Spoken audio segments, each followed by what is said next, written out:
ये क्या? पहले तो आप घर से बाहर शराब और सिगरेट पिया करते थे, अब आपने घर में भी ये सब करना शुरू कर दिया। साली हरामखोर, तेरे से पूछ के पीऊंगा मैं? हैं? मुझे तेरी परमिशन चाहिए। और सुन, कान खोल के सुन ले मेरी बात। तू इस घर में नौकरानी है, समझी ना? इस घर की कोई बहू नहीं है। तुझसे शादी सिर्फ मजबूरी में हुई है मेरी, समझी ना? न तू मेरे दिल में बसती है और न ही इस घर में। और वैसे एक बात तो बता, तुझे पत्नी का दर्जा मैं क्यों दूं? आखिर क्या लेकर आई है तू मेरे पास? ये बता, क्या लेकर आई है तू दहेज में? मैंने कहा तेरे बाप से कि मुझे गाड़ी चाहिए, स्कॉर्पियो। और तेरा बाप दे रहा स्प्लेंडर। मैंने हाथ छू, बाइक लूंगा मैं? अबे बुलेट तो मेरे घर में खड़ी है। अखद मारी, मुझे ज्ञान देने चली है। तेरी हिम्मत कैसे हुई मुझे ज्ञान देने की? हैं? तेरी हिम्मत कैसे हुई मुझे ज्ञान देने की? तू ज्ञान देगी? आज तूने अब दिया है, कल मेरे साथ यार दोस्त आएंगे, तू उनके सामने कहेगी, तू मेरी बेइज्जती करेगी? मेरे ही घर में तू मेरी ही बेइज्जती करेगी, मेरे ही सामने, मेरे दोस्तों के सामने? हैं? तेरी हिम्मत कैसे हुई इतनी जबान लड़ाने की? देखिए मैं आपसे तेरी हिम्मत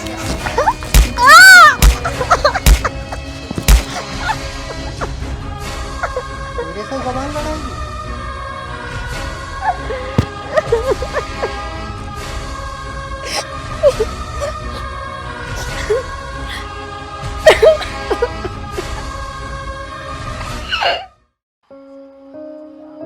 तेरे बाप की औकात नहीं थी तो क्यों की इस घर में शादी? मनोज, जब भी तेरा चेहरा देखता हूँ सारा दिन खराब जाता है। अब निकल यहाँ से। दीदी, हाँ, क्या हुआ? आप रो क्यों रहे हो?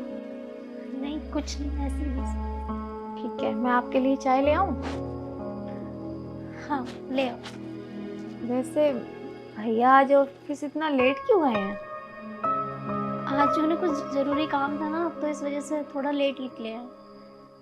ठीक है, मैं चाय लेकर आती हूँ। जी।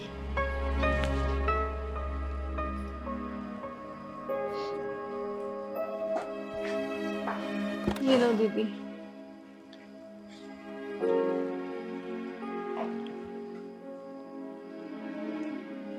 दीदी, आज मैं आपको एक बात बताऊं? बोलो।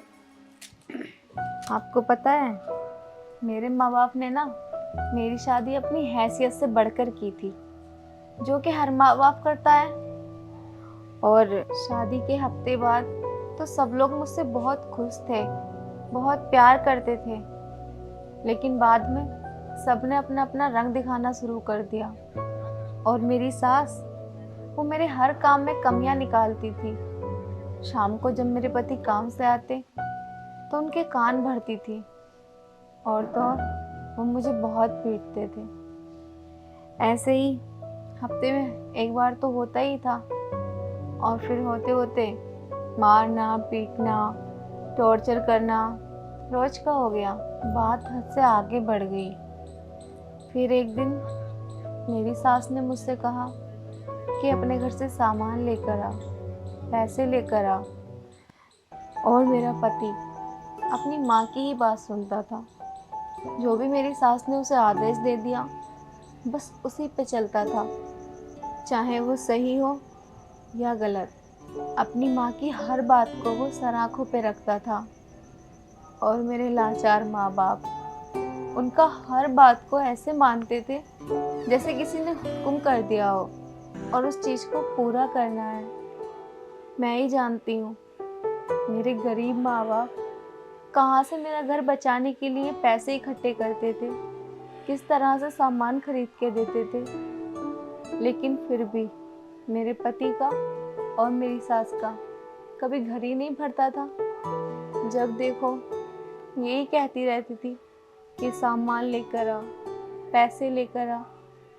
फिर एक दिन तो उन्होंने हद ही कर दी, मुझसे मोटरसाइकिल की मांग की। अब आप ही बताओ, मेरे माँ बाप कहाँ से देते मोटरसाइकिल? अब आप ही बताओ दीदी, जिसकी साइकिल खरीदने की औकात ना हो वो मुझे मोटरसाइकिल कहाँ से देते? इसी बात पे मेरे पति ने मुझे मारकर मेरे मायके भेज दिया और मेरे पापा ने उनके आगे बहुत हाथ जोड़े। मेरी माँ तो उनके पैरों में तक पड़ गई थी। लाचार मेरे माँ बाप, लेकिन मेरे पति ने उनकी एक नहीं सुनी, उन्हें ऐसे ही तड़पता छोड़ दिया। और तो और उन्होंने हद कर दी, मेरे पिताजी पे मेरे पति ने हाथ छोड़ दिया। और उस टाइम मैं बहुत सुन पड़ गई। एक पल को तो मेरे दिमाग ने काम ही करना बंद कर दिया था। यही समझ नहीं आ रहा था कि मैं क्या करूं और क्या नहीं।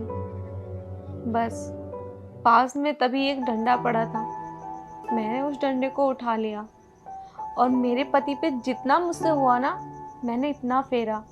सारा मोहल्ला इकट्ठा हो गया था, लेकिन मुझे किसी की परवाह नहीं थी। ना ही मुझे शर्म आई कि कोई क्या कहेगा कि अपने पति को ही मार रही है। बस मुझे याद था तो अपने पापा पे पड़ा हुआ वो थप्पड़, तभी मैंने उन पे इतने डंडे बजाए कि वो डर के मारे वहाँ से भाग गए। तब मुझे याद आया कि अगर ये सब मैंने पहले किया होता तो ये सब सहना ही नहीं पड़ता। लेकिन दीदी, हम तो औरत है ना, हमें तो ये सिखाया जाता है ना कि चाहे ससुराल अच्छा हो या बुरा हो, सास टॉर्चर कर रही है या नंद या पति, हमें तो वो निभाना ही है, क्योंकि औरत है ना हम। यही तो बताया जाता है हमें, यही सिखाया जाता है कि अगर समाज में रहना है तो ससुराल को निभाना ही पड़ेगा। लेकिन ऐसा नहीं है दीदी। ये सब होने के बाद एक बात तो समझ आ गई, अगर हमारे साथ कुछ गलत हो रहा है या अच्छा हो रहा है तो दुनिया वालों को सिर्फ बातें बनानी होती हैं, सपोर्ट नहीं करते, ना ही किसी के साथ में खड़े होते। ये मैंने देखा है अपनी आंखों से, मेरे ऊपर बीती है ये सब। पर ये सब तो मुझे क्यों बता रही है? और तो और दीदी, मुझे बुरा तो तब लगा था जब मेरे माँ बाप ने मुझसे ये कहा कि बेटी, लड़कियों का असली घर उनके ससुराल ही होती है। एक बात बताओ आप, अगर मुझे परेशान कर रहे हैं मेरी ससुराल में, तो क्या मैं अपने मायके में नहीं रह सकती? क्या वो मेरा घर नहीं है? मैं पली बड़ी नहीं थी वहाँ? क्या मैं जवान हुई तो ससुराल में रह के हुई थी? ये चीज़ तो मैंने समझ ली कि कोई किसी का नहीं होता। अगर कुछ करना है तो अपने दम पर करो। और एक बात और बताऊं दीदी, जब मैं अपने ससुराल में थी तब मैं 2-2 रोटियों को तरसती थी, और अब काम करती हूँ, घर घर जाके बर्तन धोती हूँ और अपना रात को खाना खा के चैन की नींद सोती हूँ। वो इसलिए दीदी कि जब मुझ जैसी अनपढ़ गंवार, कम पढ़ी लिखी इतना बड़ा फैसला ले सकती है, तो आप क्यों नहीं? आप क्यों चुप हो? आप तो पढ़ी लिखी हो, समझदार हो, फिर आप क्यों चुप हो? अपने ऊपर भरोसा करना सीखो, अपने लिए लड़ना सीखो दीदी, अपने ऊपर भरोसा करना सीखो। अगर अपना आदर सम्मान बचाना है ना, तो ये चुप्पी तोड़नी पड़ेगी।